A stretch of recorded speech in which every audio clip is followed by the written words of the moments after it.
Tama ang sinabi ni Bongbong Marcos na maraming guni-guni, maraming ghost project at palpak na flood control. Pero sa Ilocos Norte, na probinsya ni Bongbong Marcos at distrito ni Sandro Marcos, karamihan ay nandun ang mga ghost project at palpak na project. Ipapakita ko sa inyo ang mga project sa Ilocos Norte.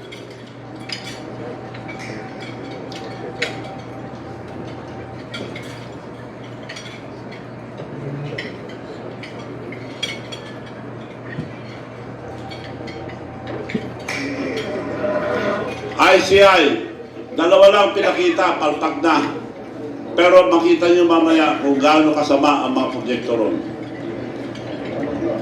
That's in Ilocos Norte noong November 13. Dalawa lang pinakita, yan ang pinakamaganda nila. Kamay lang, natatanggal na yung semento. Nueva Era, Ilocos Norte. Yun ang pinakita. Tapos, iba pa. Alleged completed, by the way, for your information, all the projects in Ilocos Norte are paid in advance. Lahat sa buong bansa, paid in advance, kaya marami silang pera na kolekta. Tuloy. Ilocos Norte lang na ito. Wala pang Bulacan, wala pang Bintoro, wala pa yung iba. Sa Ilocos Norte lang ipapakita natin. All paid in advance. Yan ang mga proyekto sa Ilocos Norte. Ghost Project, Substandard, the province of Bongbong Marcos and District of Congressman Sandro Marcos. Sa mga taga-ICI, tinulungan na namin kayo mag-imbestiga sa mga substandard na project ni Congressman Sandro Marcos sa 1st Congressional District ng Ilocos Norte. Sa Barangay Cabo, Lawan, Ilocos Norte, ilang buwan pa lang ang flood control sa Pagsan River na sira agad.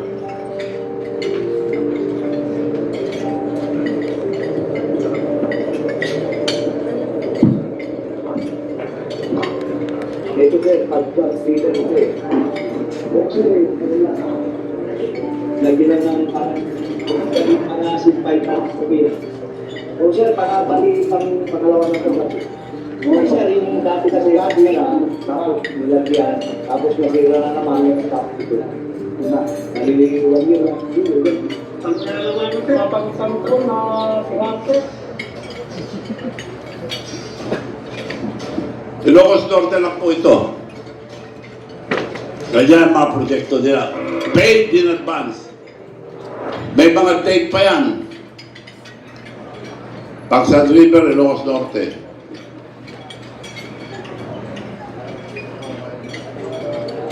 Substandard. Pulo River Poblacion, Municipality of Adams, ilang buwan pa lang nasira na ang revetment project. Sira kaagad, kaya ngayon, another project na naman. Wow!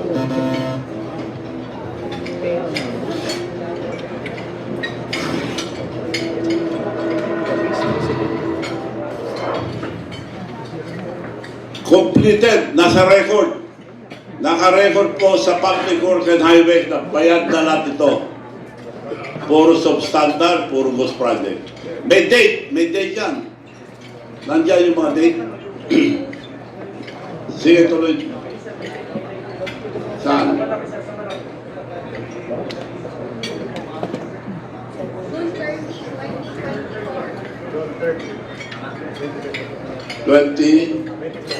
So, lahat ng project ito na fully paid, may project completed as per record, completed paid.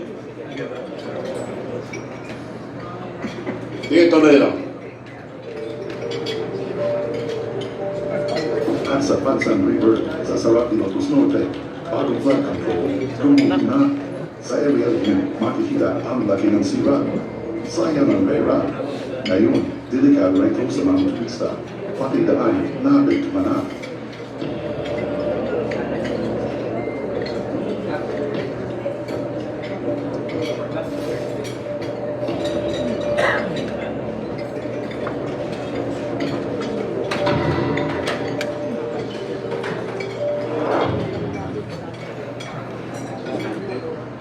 Ito, completed lahat. Sa record, all paid, completed. Hindi lang Alex to, completed with record. Another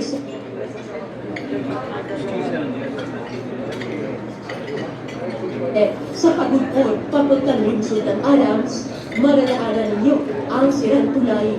Pakiayos naman sa kontraktor, delikado ng mga sira na matiwangwang pa ang mabakal. Papunta naman sa Windmill sa Barangay Tagiporo, tingnan ninyo ang revetment na nasira.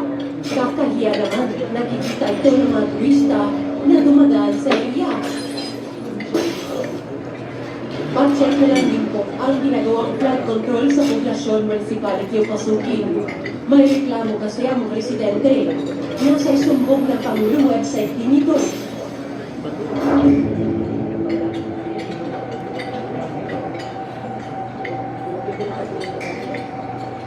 Another gross project, anomaly. Marami pa yun, ha? Because they have less than 200 flood control project in Ilocos Norte. Marami pa yun, pero tatagal tayo, kaya shortcut na natin. Another gross project, anomaly in Ilocos Norte, December 29, as the Daily Tribune.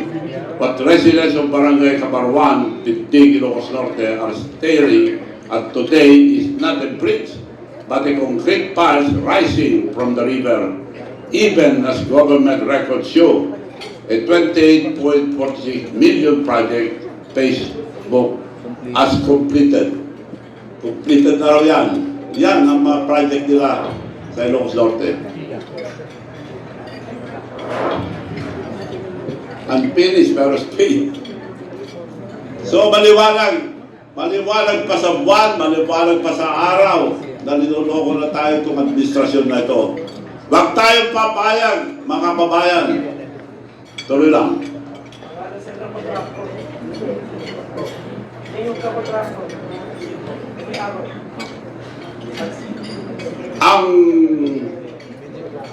Ang kontraktor, karamihan, yung tirayo nilang mayor sa Lawag, si Alcid, bawal yan, pero paborito na ng kontraktor. Karamihan, bilyon ang binigay sa kanya. Noong konser pa lang itong si Alcid, kontraktor na, paborito na ni Bongbong Marcos na kontraktor ito. So, wala na silang hiya. Mayor na, binigyan pa ng bilyones na construction, mga flood control sa Ilocos Norte. Naka-record. January 30. So lahat naka-record po. Wala akong nilabas dito na hindi naka-record. Sige, tuloy mo.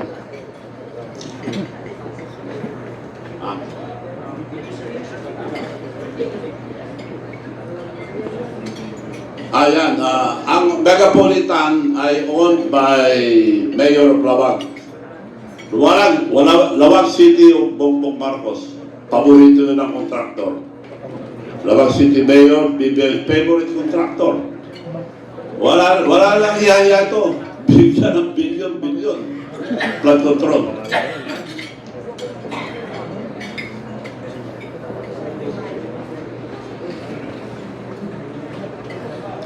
Hindi na alas completed yung mga bayad na may date eh.